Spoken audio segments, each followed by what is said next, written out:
Durante 1999, en Venezuela se produjo una serie de hechos políticos que colmaron la atención de los venezolanos. Estos sirvieron para encubrir la sucesión de acciones que utilizó el régimen que instauró Hugo Chávez para secuestrar los derechos civiles y políticos de los venezolanos. El proceso jurídico de la revolución. De la democracia representativa al Estado totalitario, bajo el manto de la democracia participativa, un golpe de Estado sui generis, perpetrado mediante vías de hecho de apariencia jurídica. Estrategia para un golpe de Estado moderno. Primera etapa.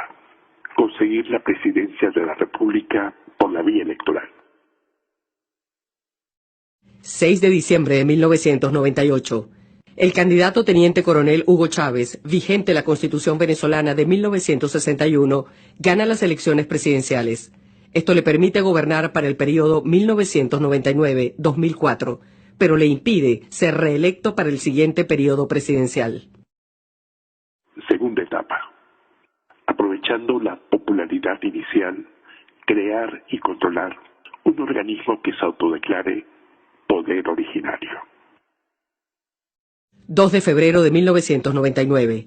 Al asumir la presidencia, el nuevo presidente, por decreto número 3, convoca un referendo para que el pueblo se pronuncie sobre la convocatoria de una Asamblea Nacional Constituyente, proponiendo las preguntas: ¿convoca usted una Asamblea Nacional Constituyente con el propósito de transformar al Estado y crear un nuevo ordenamiento jurídico que permita el funcionamiento de una democracia social y participativa? ¿Autoriza usted al presidente de la República para que mediante un acto de gobierno fije, oída la opinión de los sectores políticos, sociales y económicos, las bases del proceso comicial en el cual se elegirán los integrantes de la Asamblea Nacional Constituyente? 25 de julio de 1999. El pueblo venezolano acude a elegir con su voto los 131 diputados que conformarán la Asamblea Nacional Constituyente. El oficialismo consigue el 52% de los votos, pero gracias a un ardid matemático que se conoció como el quino, obtiene 125 de los 131 diputados. 3 de agosto de 1999. La Asamblea Nacional Constituyente dicta su reglamento de funcionamiento. En él se autodeclara depositaria de la voluntad popular y expresión de su soberanía con las atribuciones del poder originario para reorganizar el Estado venezolano. Y resuelve que podrá limitar o decidir la cesación de las actividades de las autoridades que conforman el poder público y que todos los organismos del poder público quedarán subordinados a ella y que en consecuencia están en la obligación de cumplir y hacer cumplir los actos jurídicos estatales que ella emane. Tercera etapa. Que el organismo que se autodeclaró poder originario desarticule los poderes públicos constituidos. Primero el Poder Judicial, para eliminar el control legal, y luego al Poder Legislativo, para acabar con el control político. 8 de agosto de 1999. La Asamblea Nacional Constituyente aprueba el decreto para la reorganización del Poder Judicial. 9 de agosto de 1999. En un acto mediático, poniendo su cargo a la orden, el presidente de la República se subordina al autoproclamado poder originario de la Asamblea Nacional Constituyente. La Asamblea lo ratifica en el cargo. 12 de agosto de 1999. La Asamblea dicta el decreto mediante el cual se declara la reorganización de todos los órganos del poder público. En él se atribuye la potestad de disponer la intervención, modificación o suspensión de los órganos del poder público que así considere.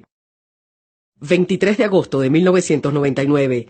La Corte Suprema de Justicia, por mayoría de los magistrados de su sala plena, en votación 8-7, fija posición a favor del decreto de reorganización del Poder Judicial, dictado por la Asamblea Nacional Constituyente. La presidenta de la Corte, Cecilia Sosa, en su voto salvado, hace constar: es evidente que a la Asamblea Nacional Constituyente se le autorizó para redactar un nuevo ordenamiento constitucional que sostendrá el nuevo esquema del Estado democrático elegido por el país, y no para intervenir o sustituir los poderes constituidos, erigiéndose en una suerte de superpoder donde se concentran todas las potestades públicas. Sencillamente, la Corte Suprema de Justicia de Venezuela se suicidó para evitar ser asesinada.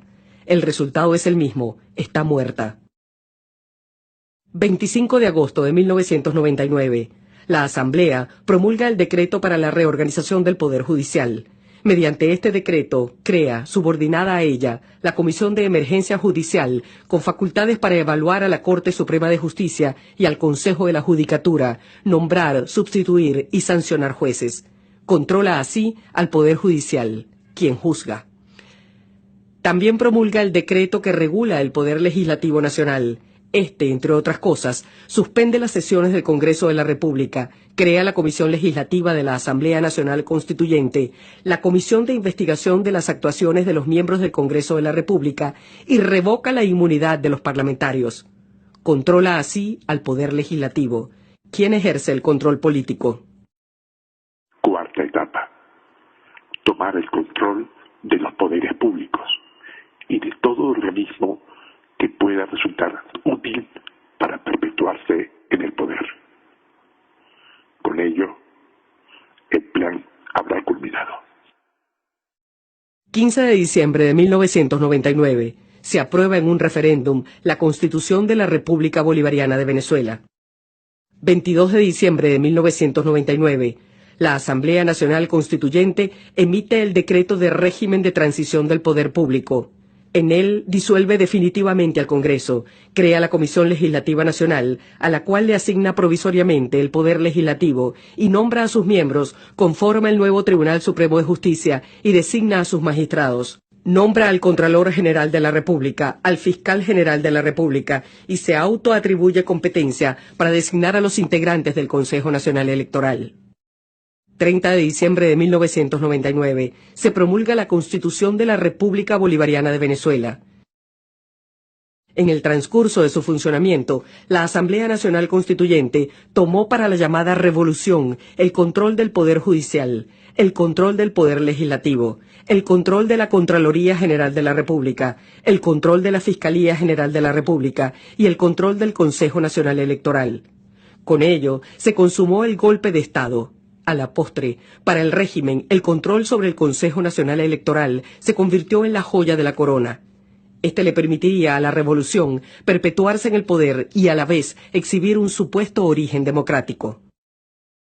Lo que en 1992 no pudieron lograr con las armas, en 1999 lo consiguieron por vías de hecho de apariencia jurídica. El resultado es el mismo.